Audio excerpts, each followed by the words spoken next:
Hello, Attached to Hygiene listeners. Our entire team is taking a much needed summer holiday, which means we are taking a break from producing episodes. But we didn't want to leave all of you empty handed for the next 2 weeks, so we're replaying an episode from last September, which was our most popular episode last year. It features 3 industry experts who have decades of combined experience in the hygiene and nonwovens industries, and they're going to share their opinions on what the absorbent hygiene industry will look like in the year 2035. So, without further ado, we'll start the episode, and we'll be back in 2 weeks with a brand new episode for all of you. Enjoy the show.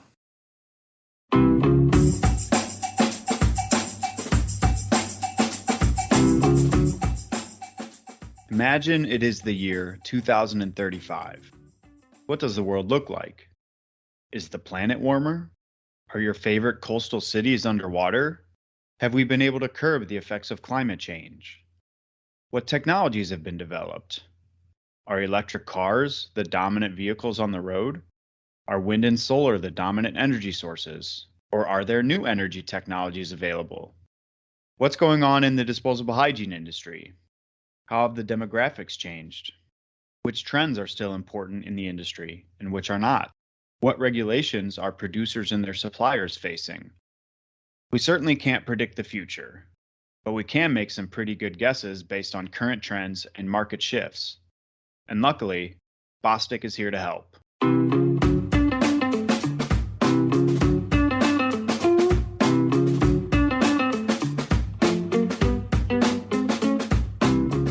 Welcome to Attached to Hygiene. I'm your host, Jack Hughes. On every episode of Attached to Hygiene, Bostik and other industry experts provide valuable insight into market and consumer trends in the disposable hygiene industry and how article producers can increase their success and reach their business goals. In today's episode, we're going to be doing something a little different. Rather than covering a topic that we or our guests are experts on, we're instead going to be doing a little time traveling. Bostik and our friends at Avgol will be jumping 14 years into the future to the year 2035. We'll be discussing some of the market trends and changing demographics for our industry, what outside forces will have an impact on absorbent hygiene producers and their suppliers, and how suppliers like Bostik and Avgol are preparing to respond to those expected changes. Here to help me discuss what the disposable hygiene industry will look like in 2035 are DeeAnn Nelson and Nick Carter from Avgol and Darius Deak from Bostik. DeeAnn and Nick, as our guests from outside of Bostik, we'll start with you, and we'll start specifically with you, DeeAnn. Can you tell us a little bit about your background in the industry, your current role at your company, and what you find most interesting about working in the hygiene industry? Certainly. I have been in the nonwovens industry, primarily in applied research and development, product development for going on at least 25 years. I have a background in polymer science and engineering. My current role at Avgol is I'm the North American R&D manager, R&D and innovation manager. What's interesting about the hygiene industry? It's very dynamic, always changing. Obviously, the world is changing, and the products you produce serve people. So you're helping people. You keep them comfortable. You keep them safe. Great. No, I think that's one thing that I often overlook is the fact that what each of us produces ends up in a hygiene article that is ultimately helping and serving people. And I think that's very easy for us to forget just in our day-to-day tasks. So I love that you mentioned that, DeeAnn. And Nick, we'll ask you the same thing. Thank you. My name's Nick Carter. I've been in the nonwoven business for a little over 22 years now. My focus has been more in the intellectual property, the marketing, really the overall topic of product management. And I've worked for a couple companies during that time and with varying technologies. And I think that's probably the part that captures my interest, my drive to be in this industry is that linking technology to products that bring value to our customers and that our customers are bringing to the consumer. I think we saw quite clearly during COVID-19 in the US, the impact that not only disposable hygiene products, but cleaning, sanitizing products, wipes, and the importance those kind of products play in our daily life and protecting us from all the various situations that can rise up, such as COVID. And the fact that the trends really say that this kind of black swan event, if you would want to call it that, this is going to continue, if not heighten, as we go into the next 15 years. So being part of the evolution of our technology to meet those kinds of needs, as well as being compatible with sustainability, is very intriguing and is the kind of challenge that really stretches you and makes you need to step up, not only as a company, but personally in how you can contribute to the success of nonwovens in these kind of applications.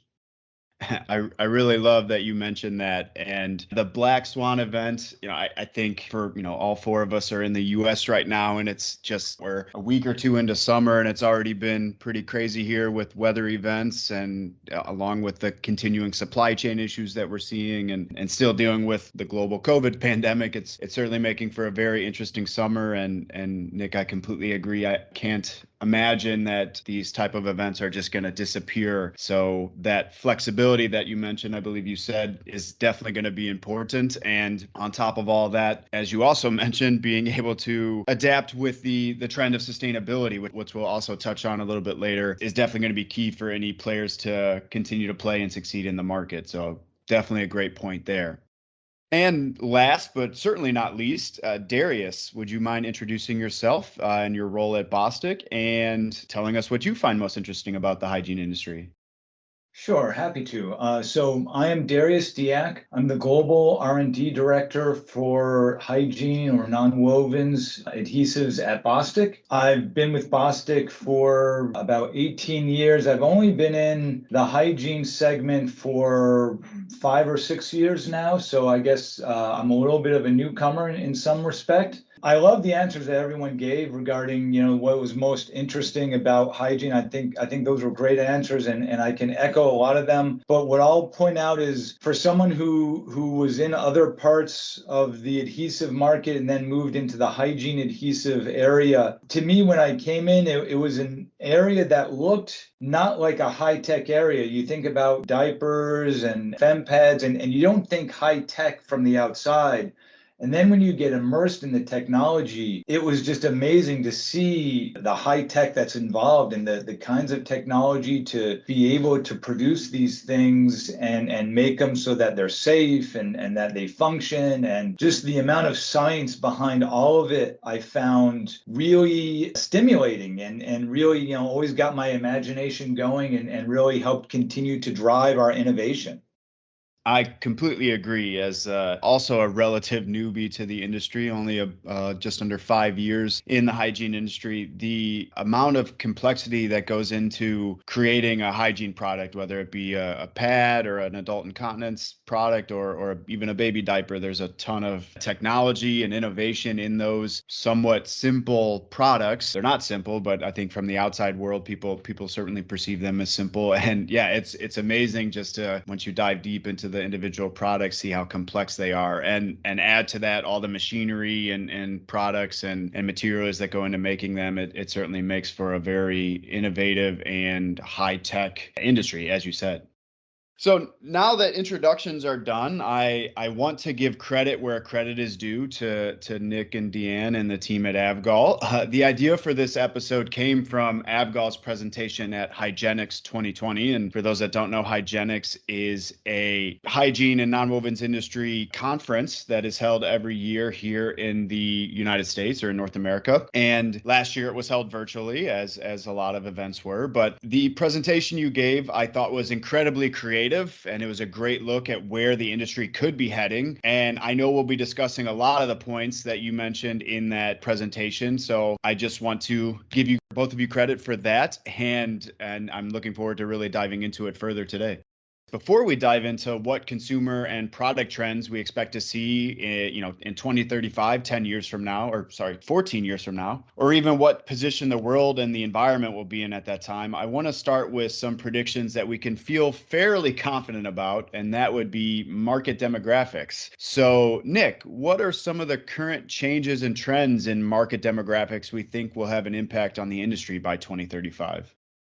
I think it's useful to look at kind of a near term, far term perspective. And in near term, we have to consider the impact of COVID-19 and what that has done, particularly in North America. This is where I'll focus much of my commentary for this presentation. With COVID-19, the insecurity, I'll call it, of the situation of surety of income, of just COVID itself, not knowing or having, being very comfortable with masking procedures and vaccines and all of the responses we've had to COVID, the number of babies being born has significantly dropped off over the last 18 months. We are estimating anywhere from 300,000 to 500,000 fewer babies entering into North America, and particularly the US. And that's going to have a very significant impact on baby care products, obviously. Considering part of that population would go to a durable use product, there's still a significant impact in terms of disposable hygiene articles. And the US has already been experiencing a 1 to 2% drop year over year for quite a few years. I think that goes back to around the 1980 timeframe that we've seen a fairly consistent drop. And now we have the impact of COVID. And so we're going to see fewer babies and the resulting impact that we'll have in the coming years, all the way through to the impact on the Gen Z population and how that's going to have ripple effect back through the adult incontinence, the care of the previous generation. So that's something that we really have to consider. And the fact that Gen Y, the millennial, is generally putting off having families. They're wanting to have their careers well established. They want to complete their education. They want to achieve certain goals before they even consider having a family. So this is also having an effect on just the creation of families, and will likely continue to cause a decline in birth rates in the US. We've also got some interesting effects where the Gen Y population would rather not even procreate. They would prefer to not add to the global burden, if you will, that the human population poses. And they are deferring off and focusing more on the what we colloquially call the fur babies. So these are having pets instead of expanding their families. So we see a shift from baby care to the pet care. The growth in pet care, already a $3 billion market and growing stoutly. So the kinds of products that we will need to support as Avgol, as well as other nonwoven manufacturers, the evolution off of baby care into pet care, and then an ever-growing adult population, a senior population, where adult incontinence will become an ever-expanding market with growing penetration rates, particularly for developed countries like the US. That's really where the growth potentials will be. Not to say that baby care is suddenly going to disappear, but in terms of a driver, AHPs, absorbent hygiene products, pet care and adult incontinence will, and particularly adult incontinence, will become king, if you will, as particularly in the US, we're already seeing a significant shift in units, regardless of the COVID effect. So this migration is something that both of our companies will be very much impacted by. And I think when we get into the topic of sustainability on top of all of this and legislation and the various things that impact that, we are going to have both a grand opportunity and a grand challenge set before us. I completely agree. As we said in the beginning, the ability to be flexible and adapt and really stay ahead of these types of changes is going to be vital for not only the manufacturers in the industry, the actual article manufacturers or product manufacturers, and we're talking about the fur babies, but yeah, all of the suppliers and material producers that support them. And as someone who falls squarely into that millennial Gen Y group, the thought of not having kids has certainly crossed my mind for a number of reasons. And I also fall into the category of people who own, as you said, fur babies and kind of put a focus on that and our dogs. So I completely understand that. And I know a lot of my friends fall into that boat as well and are starting families a little later than maybe what my parents would have started and all their friends and family would have started at their age. So completely agree with that. Now, you touched on millennials, Nick, and we'll move on to Gen Z here. It's no secret Gen Z is going to have a really big influence on the globe overall, but also on our industry. And in 14 years, the oldest members of Gen Z, who were born in the late 1990s, will be raising younger to teenage-aged children. And the youngest members will be getting ready to graduate college and start careers and families of their own. What impact do you see this very significant age group having on the industry? That's a very good question. I think our industry is just now trying to get our arms around the Gen Ys. And I think as we start getting into the Gen Z, we see Gen Zs being very comfortable with technology, being very inquisitive in nature, and suffering the consequences of all the previous generations leading up to them. And that's where the global impacts, regional impact of disposable single-use articles, the downsides of those will be much more of a focus. So if I unpack all of this, I think we're looking at an evolution in the purchasing decision. We're all very familiar, I'm sure, with the trust pyramid and where a individual will find the kind of information or the sources of information that will drive their purchasing decisions. And I think the classical marketing on the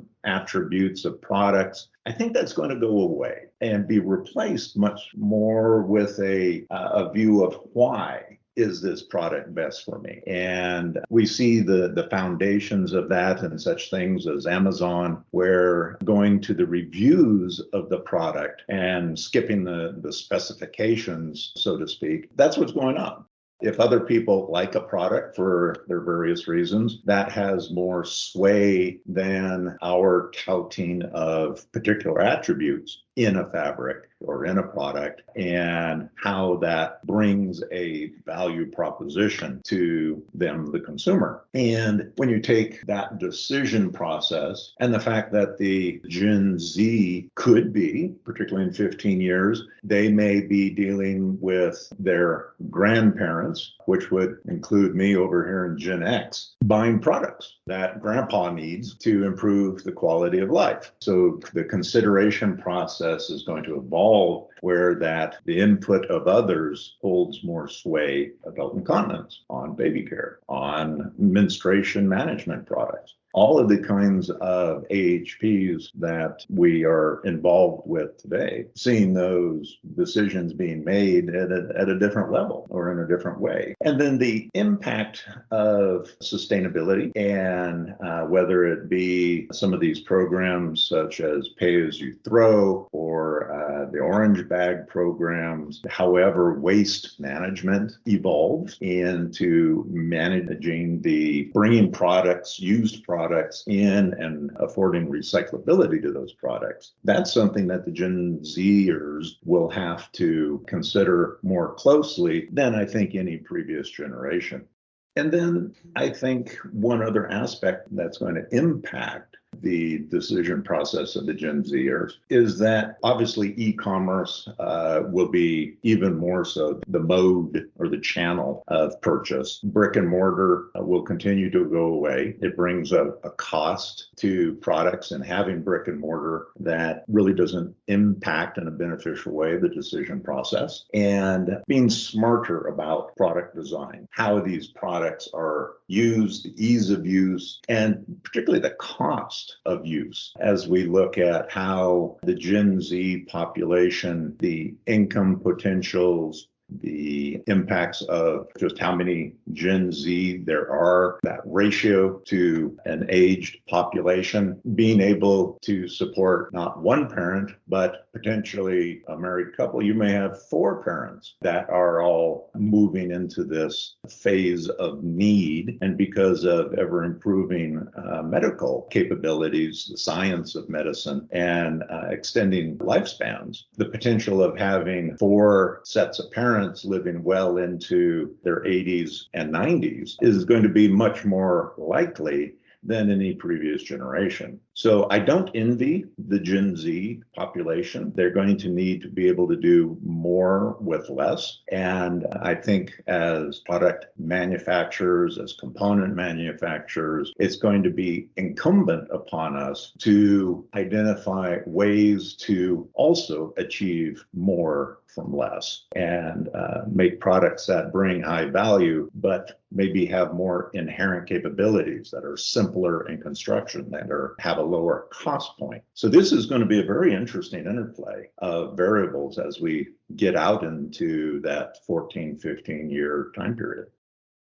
A lot to unpack there, and I completely agree with all of it. How Gen Z chooses to adjust, evolve, react to, as you put it, living with the consequences of previous generations. And that's not just the baby boomer generation and Gen X, but also millennials and what we've done and not done as far as the environment goes, or how we've been able to make changes to consumer expectations and retailer accountability. It's been really interesting to watch just over the last few years. And I look forward to seeing how it continues to evolve as you put it, the Gen Z population becomes a bigger part of the workforce as their own disposable income and are making their own independent purchasing decisions on more major life purchases. So that'll be really interesting. And the other thing I really like that you touched on was that trust and product reviews aspect, where, when I was growing up, the internet was around, but it certainly wasn't the tool it is today. When you would go to make purchasing decisions, it was all about referrals or recommendations from friends or family and people in your kind of close sphere. And now you can go on Amazon and see a review from someone in a completely different country and time zone buying the same product as you and giving an opinion on it. And I know pretty much any purchase on Amazon that's above a couple bucks, I'm going to that review section and checking it out, and it certainly influences my purchasing decisions. And there's a lot to think about there and keep in mind, and obviously even more so for producers and manufacturers and even retailers like Amazon to make sure that they're keeping consumers happy. Now, we've touched on a lot of consumer expectations and also demographics, and now we'll touch on some outside industry factors or outside factors that are impacting our industry. And you've mentioned a few of them, Nick, but we'll dive deeper there. So what are these outside factors that you see having an impact on the disposable hygiene industry? I think I'll focus on 2 key outside factors to kind of talk around for a bit. One is legislation. The actions in the EU to address single-use plastics. Where have AHPs fallen within the definition of plastics? Even the personal protective equipment, masks, also falling into the legislation and activities. Europe is really a pulse point for new legislation. And then California and to a slightly lesser degree, New York, being where we see much of the legislation activities in Europe starting to make inroads into the US. And I might kind of call it California dreaming. But the problem we have is that legislators are certainly listening to their constituents. They are hearing that we don't want these fugitive plastics showing up on our beaches and killing marine life and having financial impacts on local governments to clean all this up. So what we've got right now, and I don't really see a lessening occurring anytime soon, is legislation is really getting ahead of technology.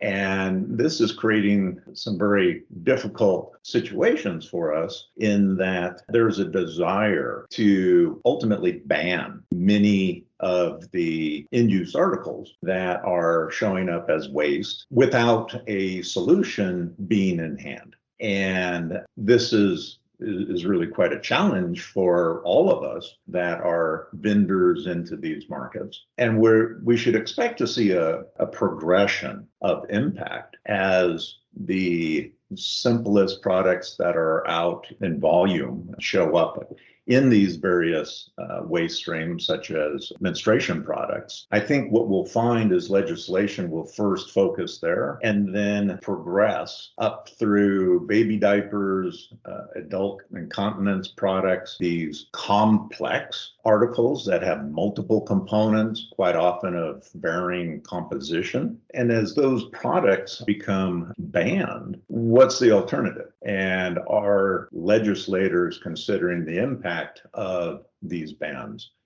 I think if you take baby diaper, for example, California is going to reevaluate in 2025, so relatively soon, their position on baby diaper as a waste stream and particularly as a single-use plastic. Right now, we don't have a grand solution on how to replace those products with something that is entirely bio-based or has a complete degradability or even has a readily recycled deconstruction of those products so that the polyester components can go one direction, the polypropylene can go another, and the used SAP in yet another direction. Those technologies are being worked on, but they're certainly not at the point of implementation. So I think keeping a very close eye on where legislation is going on with regard to single-use plastics, what's being defined within those single-use plastics, and how that impacts hygiene products, that's going to be a hotbed of discussion, and one that even companies such as Avgol are having to consider getting involved and ensuring that our voice is also heard in the development of legislation around single-use plastics and ensuring that there's an understanding of the reality. I don't think California is quite prepared to go to complete use of reusable diapers and the impact that would have on the available water sources. Multi-year drought doesn't really suggest you want to be doing a lot of wash. So does a durable, reusable diaper make sense? It's one of those situations where people need to be careful what they ask for.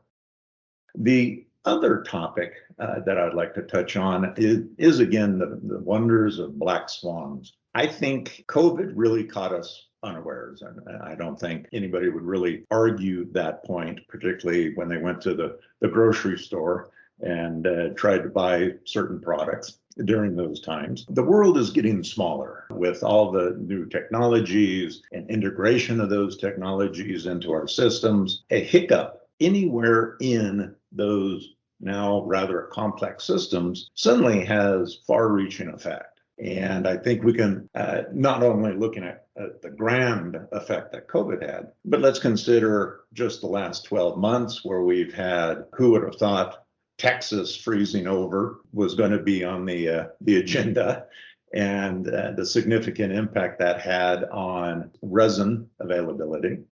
A lightning strike at a particular plant suddenly shuts down a supply of material. Who would have known? Hurricanes, tornadoes, freight disruptions. How about this little situation of hacking a gasoline supply line? Who would have thought? Let alone who would have thought the nationwide impact that some of these situations are having. And I think the whole issue of resource availability, whether it's water, land, food scarcity, the impact that these are having and the ripple effects. All of a sudden, you've got a higher heat index going on in parts of the US that have not experienced these before. All of a sudden, there's a higher demand on the grid, the electrical grid, for more power. The electrical grid is not used to this kind of demand at this point in the year. Can it keep up? Question mark.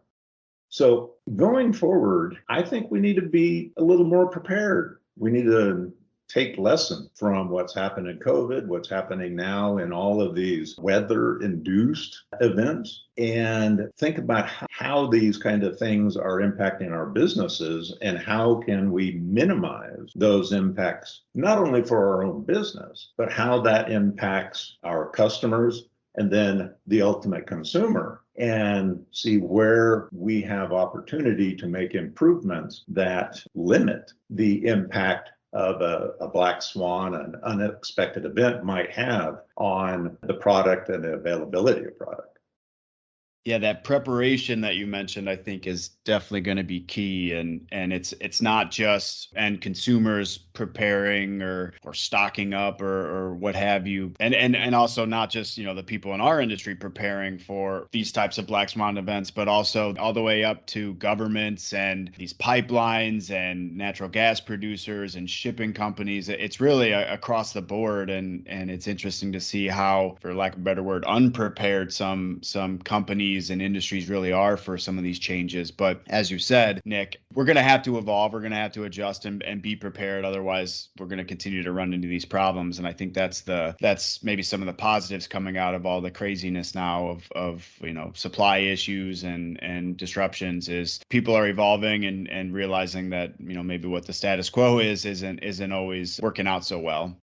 And I also wanted to have a quick aside on what you talked about with legislation and maybe legislators being a bit ahead of technology, and are they considering the impact of some of the decisions they made? I read a story a while ago, and I think it was actually shared within our company, as we have a facility in Mexico City, and they mentioned a tampon ban in Mexico City. The local government banned tampons, and some environmental groups praised it, but where it fell short was the stores, the producers, things like that weren't ready with alternatives, and even consumers weren't ready with alternatives. They didn't know this was coming. They couldn't go out and buy, whether it be menstrual cups or period underwear, things like that. There was no real warning for this. And I think it's a great example, as you said, of maybe legislators not considering the impact of their decisions and not giving people time to prepare. So, some of the things in California, you mentioned 2025 for reconsidering the impact of diapers and things like that. It does give industries a little bit of time to kind of adjust and figure out if they can find solutions for that. So always adjusting, always being flexible, and as you mentioned, trying to be prepared as possible. So that was a lot there. We covered a lot in the state of demographics and some of the impacts on the market and the industry and where things are going. Now we'll touch on how both Avgol and Bostik see the industry evolving and where we see products going and how this is going to end up impacting and changing the industry. And so DeeAnn and Darius, this is where we'll kind of turn things over to you. We'll start with you, DeeAnn. With all of that in mind, all that Nick just mentioned and we've talked about, what do products and new innovations in the disposable hygiene industry look like in 14 years? It's a great lead in, because really what's going on today is driving innovation today and drive that innovation that will lead to the products for the future. One of the things as a scientist, as an engineer, I want to bring up is we often use the term plastics, and that's an easy word to use, but it misrepresents the complexity, the value, the benefit of the material. So I prefer to use the term engineered polymeric material, because what we're talking about today and what we're going to be using tomorrow they're highly engineered, and they can be highly engineered to be responsibly sourced, responsibly used, and managed.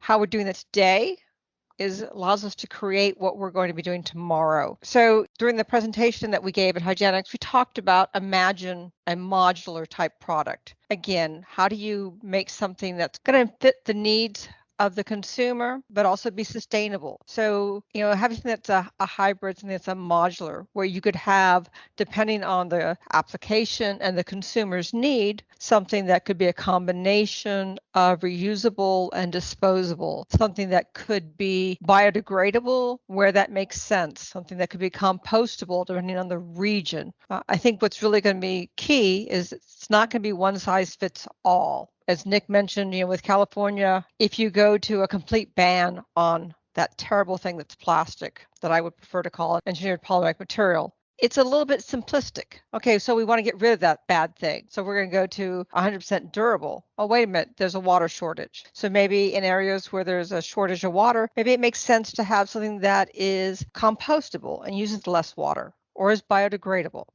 So to me, when I look at the future, it's really going to be modular. We're going to end up with components that consumers can put together to meet their needs. If you talk about the adult incontinence, again, active adults wanting things to be more discreet, to get away from the stigma of having to go buy that big adult diaper. So if you had a modular type material, will that help or enable or make it easier for people to use? If you have a more underwear-like product that has pockets or places where something can be put in and insert, does that remove the stigma from, say, a male wanting to use the product?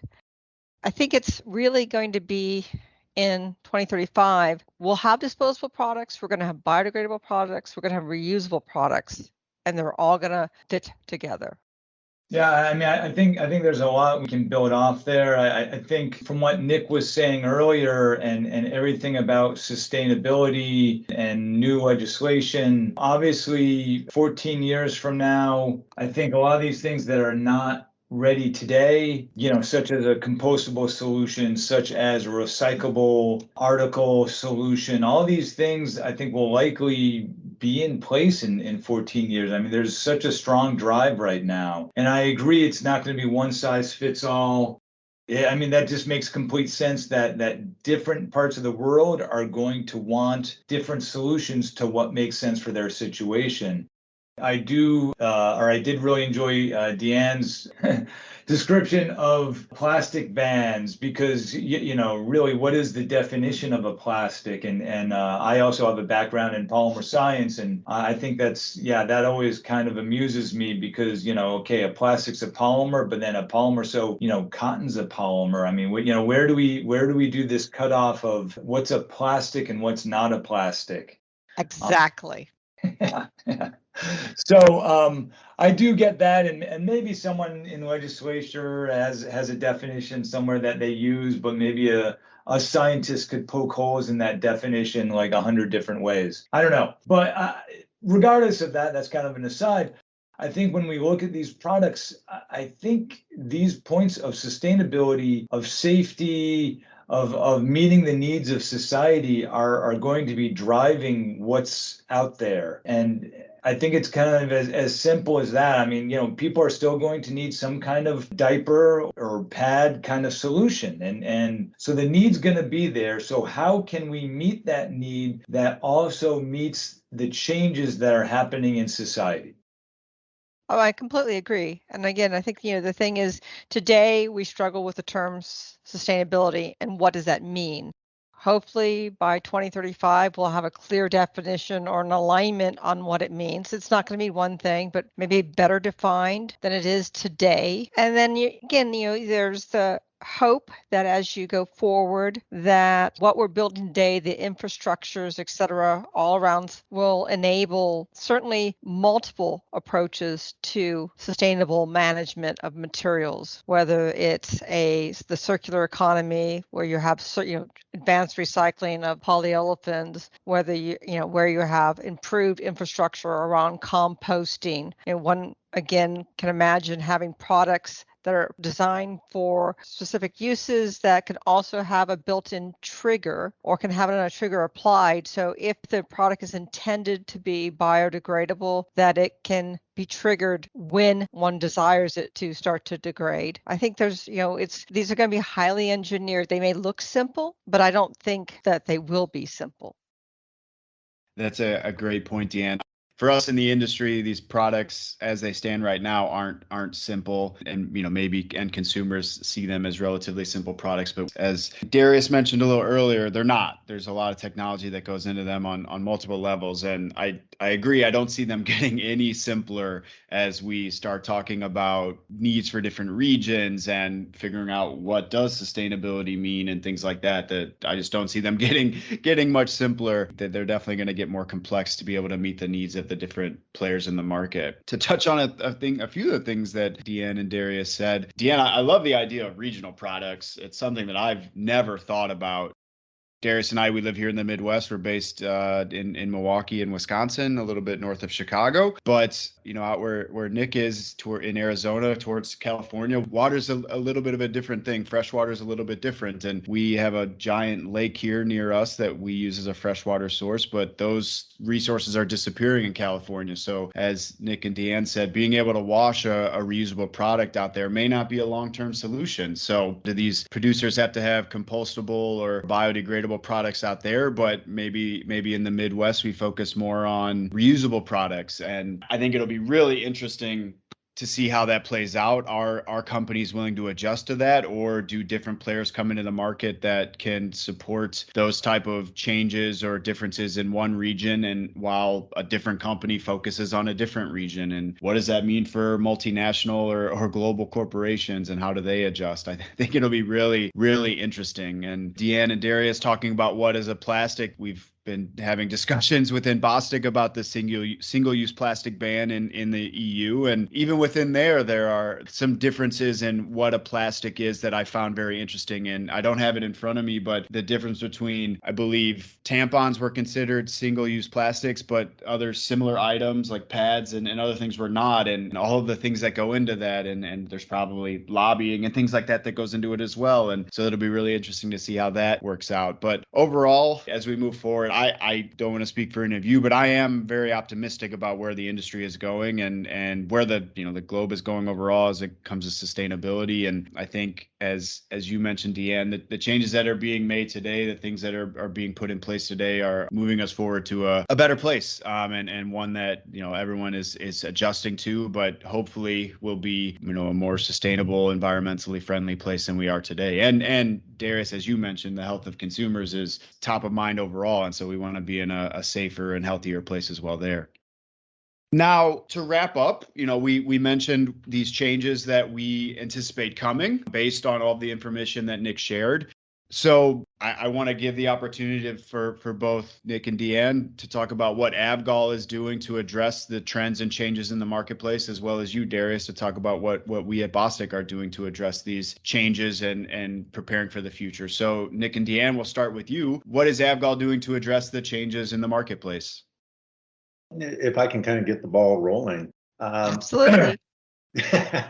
So for Avgol, we're looking at what can we impact in terms of the overall article based on the fabric components that we can provide. And when we look at it, it's actually a rather large matrix or a map where recyclability is the go-to. That should always be our default position, that any kind of complex AHP has the ability to go through an appropriate process where the components can be returned and used either in same or similar applications. When that's not achievable, such as fugitive plastics, things that have gotten away from the waste stream or never even entered the waste stream, this is illegal dumping, or as simple as an individual dropping their mask, for example. Dealing with that in the form of biodegradation, biotransformation, as various mechanisms to induce the breakdown, the decomposition of that material into key components, and those key components having less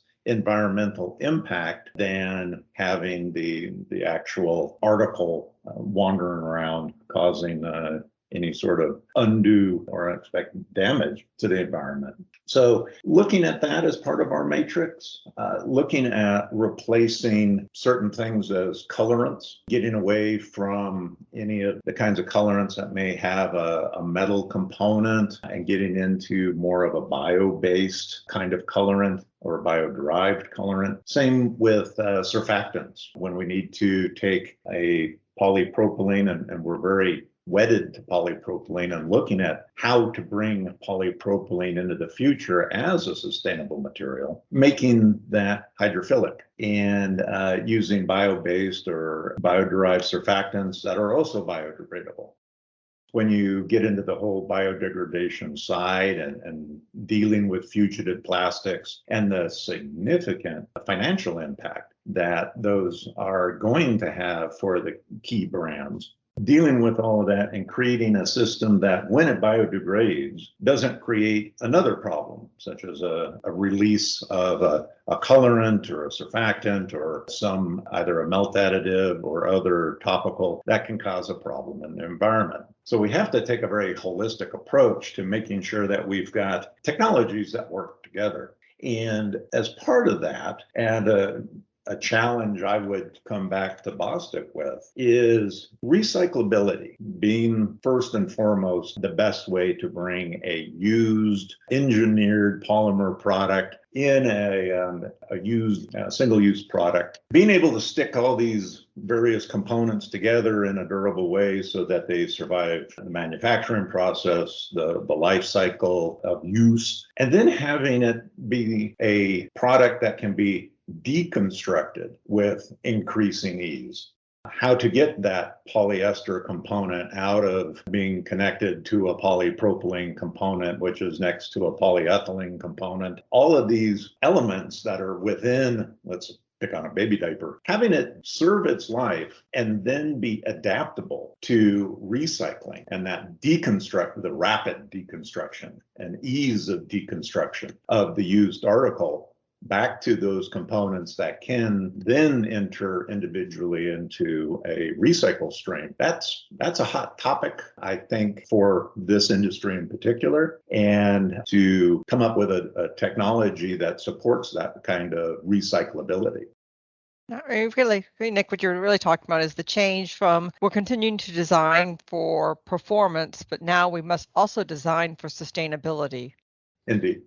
So Nick, you gave me a perfect opening. Yeah, so we do have programs that are looking at, coming up and innovating around adhesives that would promote recyclability. So that is a serious area of focus that we have. We do a lot right now in hygiene. We spend a very high percentage of our development time around these sustainability topics. Compostability, biosourced, recyclability, these are all really key topics that we're focusing a lot of efforts around today. And even, to the point as people on your side come up with, new sustainable substrates, we need to make sure that the adhesives still stick to them. There's no guarantee that as the industry maybe changes some of that the standard adhesives of today would work with them. And so that's another area of focus of looking at where substrates are going, what are some of the trends there, what are some of the new polymers that may be utilized, and then make sure that we have solutions. We see ourselves as a solution provider, and we need to make sure that the adhesives we provide still fit the need. So that's another big area that we continue to focus on and make sure that we're on the cutting edge. It's good to hear that. And I think we're going to have to work even closer, as I mentioned, the colorants and surfactants and other melt additives and all sorts of things that could be in or on the nonwoven fabric component that could certainly adversely affect what has historically been used as the adhesive to combine those kinds of materials. Yeah, no, absolutely. I think, as the industry moves to some of these new solutions that are so far out of the historic materials that everyone is used to using, it is going to have to be, I think more collaborations are going to be needed. There's just no way around it because it's all one ecosystem. And as one component changes, it's going to change the need of another, which is going to change the need of another. And so if we all operate in a vacuum, it's just going to slow things down incredibly. Agreed. Totally agree with that as well, Darius. And I know you know this, but one thing we're always trying to get across is and we usually direct it towards the producer, but now I guess we gotta broaden the scope of this comment is, as changes are being made, we want to be involved so that, as you said, we know we can make sure that everything's working together, everything can be bonded correctly, and the product isn't failing for the end consumers. So it's definitely going to be a big challenge to not just stay on top of the trend of sustainability overall, but really in the nitty gritty of it, understanding what changes are being made at the individual material level and making sure that us as an adhesive provider or us as a bonding solution provider can really respond. I completely agree. As we work together, we also have to be careful that there aren't unintended consequences. And it's so important that we do combine. You could imagine maybe an adhesive that seems great, but actually somehow interferes with the trigger that would cause the biodegradation. So you've got a great adhesive, a great product, but combined, they no longer work, not the way we intended. So again, working together is super critical to make sure that we do deliver and don't interfere with our intended use. Yeah, I think that's definitely clear. And I think, right, if you have a compostable substrate and we're bonding it together with a non-compostable adhesive, that doesn't seem like that would work very well. I think there's a smarter way to do it. And I think collaborating or working together and making sure that we all have the right solutions to bring the, hygiene producer is going to be the best way to move forward. Absolutely. And DeeAnn, I think that goes back to your comment of really figuring out what does sustainability mean in the industry, and maybe not just from, it could be within a customer, but maybe from customer to customer, our customers, from, the end producers, from producer to producer, and as an industry overall, how are we defining it and what does it mean, and how are we all able to adjust and be flexible to meet the needs of the end consumer, and as you said, not interfere with the intended use or end of life of the products, and make sure that we're supporting the environment as well. Certainly no shortage of challenges for all of us in the industry. But I think, as we said at the beginning, that's certainly what makes it fun and interesting and really exciting to be a part of. Absolutely agree. And it'll be really how we continue to keep AHPs, absorbent hygiene products, as a viable solution going into the future. Yes, absolutely. Absolutely agree. Well, DeeAnn, Nick, Darius, I really want to thank all three of you for being on the show today. I really loved the conversation. I loved where it went. I loved what we covered. As I say, one of the things I always try to get out of these episodes is to learn something new and have a new way of thinking about things. And certainly the topic of conversation caused that today. And I'm very happy about that. So thank you all for your time. And I just want to really say I really appreciate it. Thank you. Thank you much on behalf of Avgol. We appreciate this opportunity, and we look forward to further discussions in the future. Indeed. Thank you. Yeah, thanks, Jack. You do a great job with the hosting. Thank you so much. Thank you for listening to today's episode.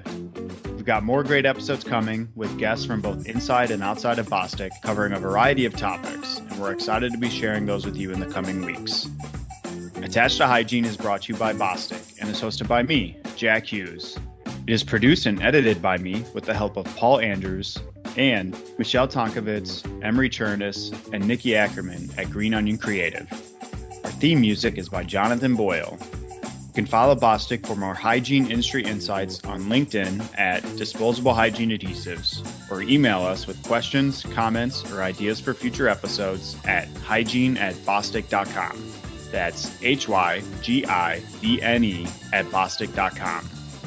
We'd also like to extend a special thank you to our guests, DeeAnn Nelson and Nick Carter from Avgol, and Darius Deak from Bostik.